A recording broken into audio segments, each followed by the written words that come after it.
Hi guys. So I was watching this interesting video the other day that I'm going to post on the Telegram channel. So if you're interested in this topic, the video itself, I believe the content creator is called Truth is Stranger Than Fiction. I'm not 100% sure on that, but I'll check it afterwards. And if not, anyway, you'll see it in the post that I make. But the video itself is about transhumanism and about these futurists and where society has been hurtling for the last 100 years or so, and how there's all this technology that's coming that we seem to be told is inevitable, but we're not being asked if it's right. And when you get, dude, these people. Okay, I'm just going to start the video quickly, and you'll see what I'm talking about. Like, the people that they get to sell this technology are the worst people on earth, one, and then the arguments that they use to sell it are so terrible and so selfish and gross and antithetical to what any decent human being should want for a future. And yet, in the last few decades, this is what has been memed into society as the greatest thing in the world. It's just constant progress without ever asking if progress for the sake of progress is actually a good thing, and if we're actually being led anywhere that is going to make us happier and safer and the world a better place. And of course, I'll get more into it after these guys start talking, but it's always fundamentally based on a certain idea. I'll talk about it after. I just want you guys to hear these people in their own words. I'm not going to play probably the whole thing through because I'm going to have to stop at points just so that I can let you guys listen to make commentary about what these guys are saying, because it's too much for me to just let them speak and then go back and talk about the whole thing. There's so much vile bile. There's so much terrible stuff in here that it needs to be broken up. So this first guy is apparently a guy named Steve Hoffman, and he is, let me see, I brought it up. He is, this is the guy, where is he? This guy. I mean, look at this face. Would you trust your kids with this guy if that was his face? I'm just saying. He's a Canadian health scientist, and he was appointed scientific director of the CIHR Institute of Population and Public Health.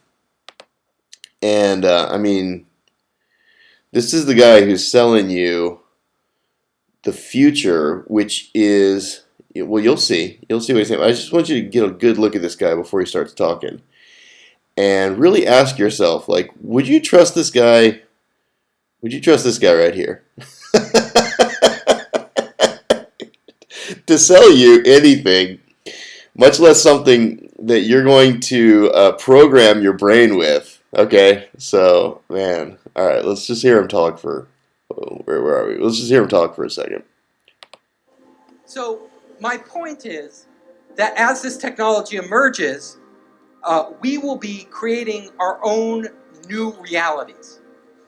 So there will be a reality, like what we all live in now is the reality of being these bodies that have been around, that evolved over millions of years and, been the same for over 100,000 years. We are entering that world of Neo-Sapiens where there is going to be a reality beyond anything any human being has experienced in the past. Okay, just before he goes on, note the absolute given that humans are millions and millions and millions of the product of millions and millions and millions of years of evolution, and the absolute given that we have not changed in the last 100,000 years, and of course the idea that there's something that can be augmented and made better, that we're not at the end of evolution, but that we can speed up evolution, that we can play God, that we can take the product of God. Of course, these people, there's no God in these people's universe. See, that's the thing, and that's what makes all of these talks possible. And I'll talk more about that towards the end. But everything is based upon the idea of evolution, because without it, there's no way to sell this stuff. If you believe in God, then God created us as He created us. God is a necessarily perfect being, and His creation would be exactly what a perfect being would create, which is to say, a perfect creation. To add to it or subtract from it would be to play God and to suggest that you know better than God what's good for people.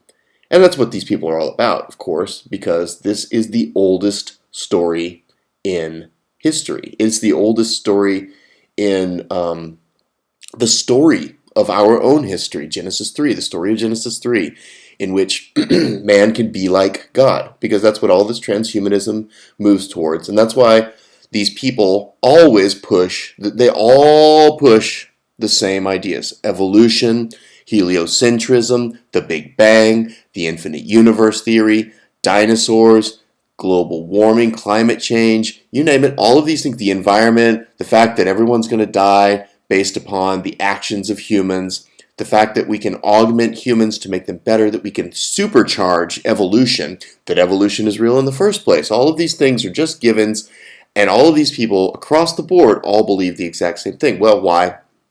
Because it all leads to the same place. And that's what the end game is for all of these people. It's transhumanism. And transhumanism means that you can build a better robot. You can build a better, what is it? Build a better mousetrap, right? You can build a better something. Build a better creation than God created. You can be like God. And that's the real desires. These people don't want to die. They're not actually atheists. They just push atheism because that allows people to have their own religious devotion to God replaced inside of them, and so then when they are evacuated and left shallow and hollowed out, they can be the priests of the new class of scientism that arrives with the golden God, which is to become God, and offer you that forbidden fruit from the tree of knowledge of good and evil. And this is what this guy's pushing, right? This is what all of this is about. But I also want you to pay attention to how this guy, just listen to some of the stuff this guy says, but that's the foundational work I want you to listen to the rest of this talk with. And also, just let me remind you, this is the guy. This guy right here. Oh, where'd he go? This guy. This guy. All right, he's the one selling this thing. All right, let's return. We will literally also, if we are connected to the internet, we will become the internet.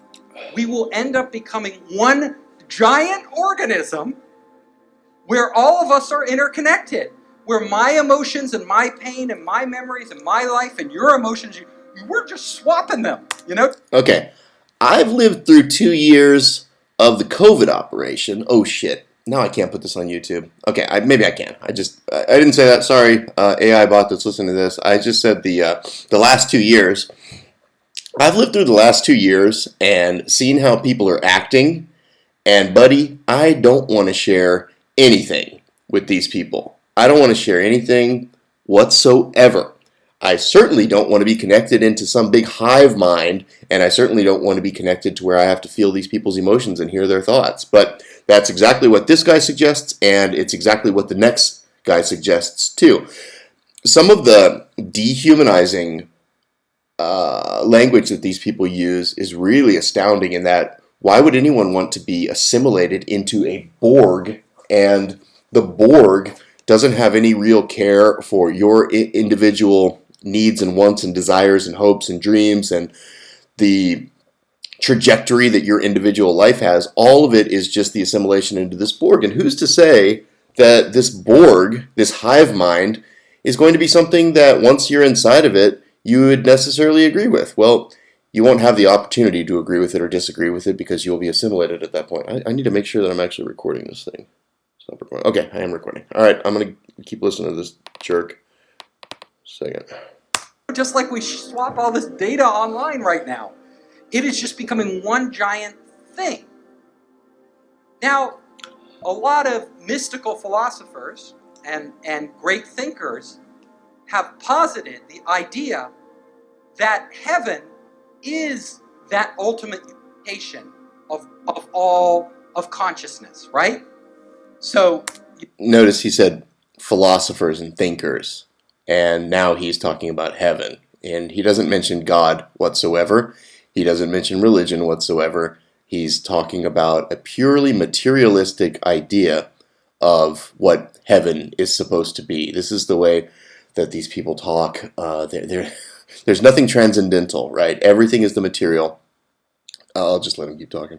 Whether you call it nirvana or heaven or any other name, it's transcending yourself, becoming more than yourself, and entering a space where you are truly part of a being greater than yourself. So there is that potential, as we create the internet, to create a sort of heaven where all of us are together, and all of us we're in this greater world of sensations and ideas and sharing than we have ever had before. What? I don't even know what he's actually talking about there. That almost doesn't make any sense. But basically, he just said you'll be assimilated into the Borg, and you'll no longer have. It sounds a lot like communism to me. Like you'll no longer have any say in anything anymore. And at one point, he said none of us or all of us. I don't even know what that means. Very interesting. All right. Also, just watch how happy this guy is. He's a creepy little man. But there's also a danger. That's so funny. Oh, danger. It's a danger, and listen to what he has to say. It's really funny. It's hilarious what he has to say. So, like any technology, there are great things we could do, and then there are very horrible things that could result from it that are unanticipated. Now, if somebody hacks into your cell phone or your bank account, they can steal your identity. But it's not your real identity. It's more like your money. This guy's a comedian. He said Joker. That was so funny what he just said. That's bad enough, right? That's pretty bad if you get hacked and they steal they do identity theft. But if they're connected, if your brain is connected directly to the internet, then it will be real identity theft. They could take you. They could literally erase you. They could reprogram you in a way without you even knowing it. So you think you're in control of your own will, but it's actually somebody else. And who do we trust with this technology? Okay, but just before he goes on, man, you guys understand what he's doing here, right? He's telling you what the actual purpose of the technology will be. And of course, he said unintended consequences. Well, yeah, I suppose that's some sort of revelation of the method. The unintended consequences are unintended by us, but it's absolutely intended by the people who are behind this technology, who are using this creepy eel skin slick snake oil salesman to try and sell this stuff. And he never stops laughing the whole time. I don't know if it's the demon inside of him, like that Prime Minister of New Zealand creature when she's talking about the suicides over there, or if this guy's just a complete weirdo and such a strange little salesman that they got to push this idea that they're trying to get out. But the idea is, again, this is where they're going with this thing that we're all in right now that I can't mention because I'm going to try and put this on YouTube. And so the whole purpose of it, the whole purpose behind transhumanism is to create a human that's completely integrated with the machine, with the system itself. So the system itself will be able to download, upload, read, write, edit every single thing. And you, as an individual, will come to cease to exist in that you will just be a part in the machine. You'll just be a cog. You'll be a widget. You'll be replaceable, of course, because you don't have your own individual skill set. You don't have your own individual ideas. You don't bring anything new to the table. The machine just uses you as it sees fit. And so when he's talking about humans being hacked in this manner, that's not a bug. That's a feature. Well, apparently not Mark Zuckerberg. He didn't do that good a job at protecting our data. That was all on purpose. All of these things are, what's the word? I forgot the word. I hate when I do that. Disclosure. All of that's disclosure so that they then normalize. They put the story out there, they tell you what they did, and they're like, oops, oh, our bad guys, we lost all your data. And then that becomes normalized. And it's just like, well, what are you going to do? Darn, I have to try again. That Mark Zuckerberg, he really didn't do it very well, did he?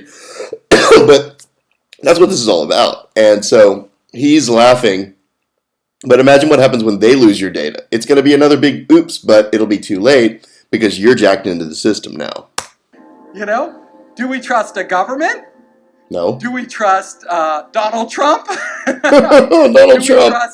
Who do we trust? We all hate Donald Trump. No, dummy. Everybody, they're all puppets. You guys are all on the same team. Yeah, decentralized, a blockchain, right? You're going to have technology that protects us. Technology which really doesn't exist today, and it has to be so foolproof, and we have to have so much faith in it that we're willing to open up our brains to that potential of being hacked. Okay, wow. Just go. Let's just listen to him one more time. Listen to what he said one more time. This is insane. Even knowing it. So you think you're in control of your own will, but it's actually somebody else. And who do we trust with this technology? Well, apparently not Mark Zuckerberg. He didn't do that good a job at protecting our data. You know, do we trust a government? Do we trust Donald Trump? Who do we trust? Yeah, decentralized, a blockchain, right? You're going to have technology that protects us. Technology which really doesn't exist today, and it has to be so foolproof, and we have to have so much faith in it that we're willing to open up our brains to that potential of being hacked.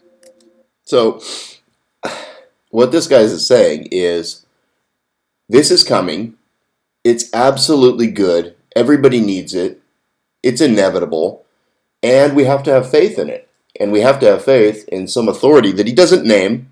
And he says that the technology to protect you doesn't exist.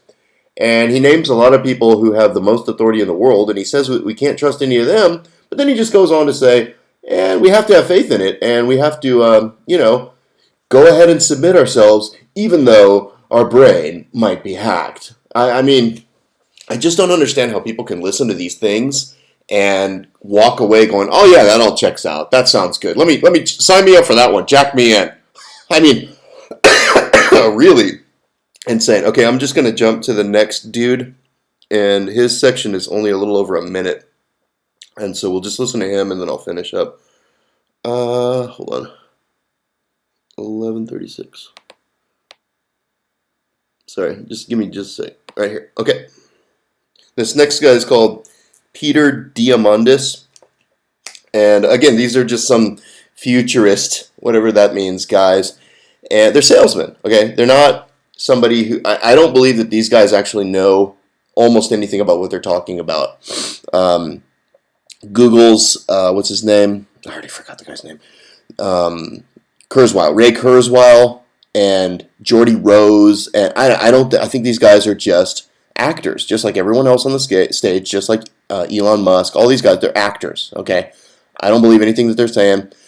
They're put up there to sell a product, to sell a concept and a product, and what they're selling is transhumanism. And so, listen to this guy, and then I'll finish up. So, what's it like when you can know anything? Where if you're connected and I'm connected, I can know your thoughts and feelings and emotions. Is it going to make us more empathic to each other? Is it going to say, hey, listen, I want you to succeed. When you succeed, I succeed, because we're all part of the same meta-intelligence, right? Do we think about the fact that we are all a collection of 30 to 50 trillion cells that make us human? Just look at the sign above him, connecting your brain to the cloud. And then there they've got a 2045 and they've crossed that out. Now it's 2035, and I assume there's also an eye here. Do you see that one? Oh yeah. Imagine my shock. There's a big all-seeing eye right there. I'm assuming they're trying to get this number down as low as they can as well. But, this is the whole idea. And this guy's talking about, oh, is that going to make us more empathic? Oh, I'm going to care more about you if I can know every single thought you have. You know what? I don't want anybody knowing all the thoughts that I have. I'll tell people the thoughts that I have. And I don't personally want to know everybody else's thoughts either, because I know how stupid most people's thoughts are. And I can't imagine being bombarded by the stupidity of other people constantly, nonstop, every day. And then worse, the fact that most people have a depraved morality, and having to be subject to that to the degree that you can never escape it again. Yeah, no thanks. I opt out. Right? You're not a single living organism. You're 30 trillion organisms working together collaboratively. And so, again, this is an evolution thought. No, you are a single living organism. You are a body, and I'm sorry. You are a soul, and you have a body. And your body is made up of millions of cells, etc., etc. A brick is not a building. A brick is a brick. A number of bricks can be combined in a manner with lathing and steel and mortar to make a building, but it's not an individual building in and of itself. Just like your cell is not you, and just like you won't be you if you are part of this billion-person hive mind Borg thing. I think these kinds of technologies of BCI are going to create a collection of 8 billion people. I'm a huge Star Trek fan. My only problem with the Roddenberry universe is they made the Borg evil. If they'd made the Borg friendly, that would have been much better. But maybe the Borg is evil. So when we connect, and I can see a sunrise through the eyes of someone in Japan, or I can feel the pain, or I can share my thoughts and my feelings with individuals. Is that a world that's going to be more peaceful? I think it is. I think it's a world that's more awake. And we talk about doing this through plant medicine. We talk about doing it through meditation. There's a technological solution as well that is coming online. We'll see where it goes. Yeah, so you can see that these guys just want to sell the idea of jacking yourself into this hive, and they really don't give very many benefits in order to sell the thing. This is the worst problem I see about it. Like, if I was going to sell something like this, I would be offering superhuman powers, the ability to, spy in women's locker rooms, I guess, if you want to appeal to the depraved minds. I'm keeping it kind of clean by just saying locker rooms. The ability to do the stuff like they did in, what was that movie?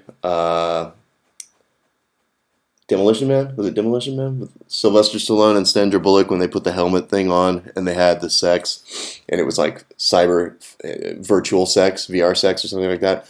I'd be selling all these benefits like that, and these guys aren't selling benefits at all. They're actually just telling you what they have in store. And what they have in store is you submitting to the Borg, to the hive mind, to the AI god, and jacking yourself in.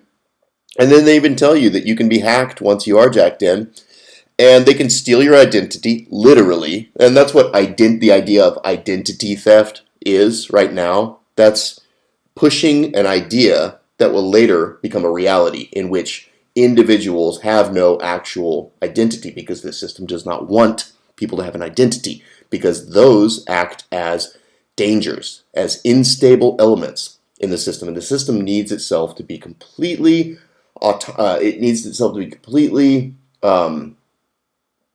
the word? Man, my vocabulary is just shot tonight. I apologize, guys. Homogeneous, completely all the way through. It needs to be aware of all of the processes. It can't have any volatile elements. It can't have any individuals. It can't have any people like us. That's why we're attacked so relentlessly. That's why a particular group of people, us, are attacked so relentlessly by the system now. And, words like racist and sexist and bigot and yada, yada, yada. Now it's anti-V person. All of these epithets are hurled against us because we are the actual virus in this new system. And the new system cannot abide people like us because we genuinely are a danger to it, you see. But the problem for us is that the system is now so all-encompassing and that so many other people are completely dependent upon it. They've completely bought into it. They want everything that it has. And when the system starts to take away things as an immune response, and it says, it gives like there's a fever reaction for some people. So, oh, well, now your freedoms are being taken away. Now you can't go here and there. Now you have to have a QR code to get in here and there. Now your travel's restricted, or the food shelves are empty, or something like that, right? There's all these different things that are happening, and those are a fever response so that the people like us get burned off. And then the people that are going to submit to the system will submit. You show them just a little bit of what they're losing, what's being taken away from them, and then they go along. They no longer buck the system. They no longer follow trends that are antithetical to what the system actually wants.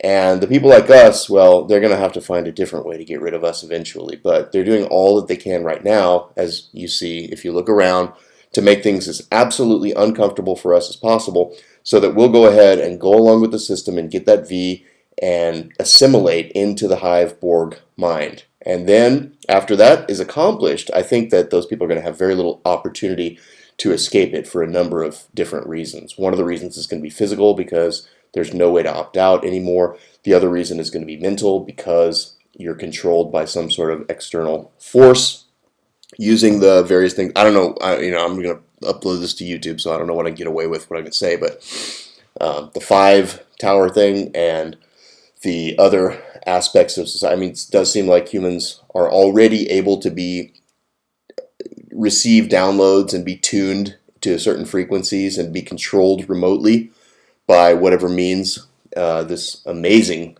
evil genius system has. I mean, putting the entire world, Western world, into a mask in 6 weeks shows that they already had technology and methods well beyond what we ever possibly understood before. And this is just the next step in that operation. And these guys are the guys who are selling that, man. They got to get everybody in line so that that all-seeing eye can see absolutely everything. Because that all-seeing eye, man, that's the whole, in my opinion, that's the primary reason behind that eye, that Luciferian eye at the top of the pyramid that you always see, the eye that you see everywhere, the right eye symbolism, where there are people always, all the famous people covering it, and all the magazine covers and stuff.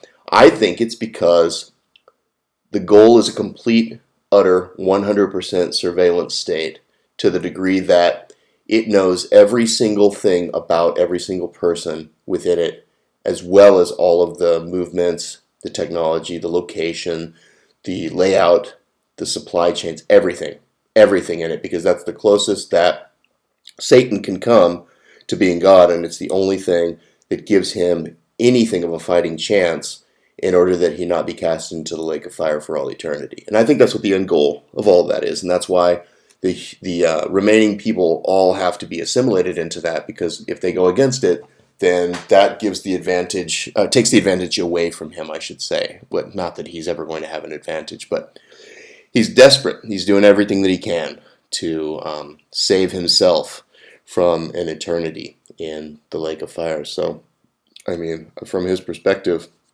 this is all completely necessary, and we are the enemy. So keep that in mind. And man, when you see these guys, these TED Talks are, they're all salesmen. I think that is the entire reason for TED Talks, is to sell the very society, the very technology that will be used to enslave us and to make it look slick and cool, and oh, these people they're the smartest people and they're so cool, look at their slick TED Talk. I mean, Bill Gates was doing TED Talks years ago talking about V's and depopulating the world using them. He's right there saying that. He's selling the thing that all these people are buying today. And wow, isn't that interesting? And what if no one had listened? All right, guys, that's all I got.